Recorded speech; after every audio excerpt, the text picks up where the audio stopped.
নমস্কার, showroom dream ভিকেলসে আপনাদের সবাইকে স্বাগতম। তো কিছুদিন আগে আমরা এই বাইকটার উপর একটা অফার রাখছিলাম যে এই বাইকটার প্রাইস ছিল 1,05,000 টাকা।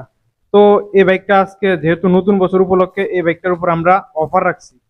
তো 1,05,000 থেকে ডাইরেক্ট আমরা এই বাইকটা কিন্তু আজকে লেগিয়া এই বাইকটা আমরা 84,000 দিয়া সেল করে দেবো। আর বাইকটার একটু ডিটেলসটা আমি কইতাছি। বাইকটার বয়স হয়েছে 9 মাস। আর রান করছে মাত্র 664 কিলোমিটার। তো এটা আমরা অফার রাখছি যেহেতু। আর এটা দেখাই দিই, এই ট্যাঙ্কিতে কিন্তু এটার N160টার একটু ট্যাব আছে, এদের একটু ট্যাব আছে, হালকা একটু ট্যাব আছে, আর কোনো সমস্যা নাই, একদম ফ্রেশ কন্ডিশনের আছে। তো যারা নিতে চাও অবশ্যই নিচের স্ক্রিনে দেওয়া নাম্বারে যোগাযোগ করো। এই বাইকটা কিন্তু অফার আছে যেহেতু বেশিক্ষণ সময় থাকতো না, তো তাড়াতাড়ি যোগাযোগ করো। এইরকম ধামাকাদার অফার পাইতে আমাদের চ্যানেলটা ফলো করে রাখো, আরো আইবো।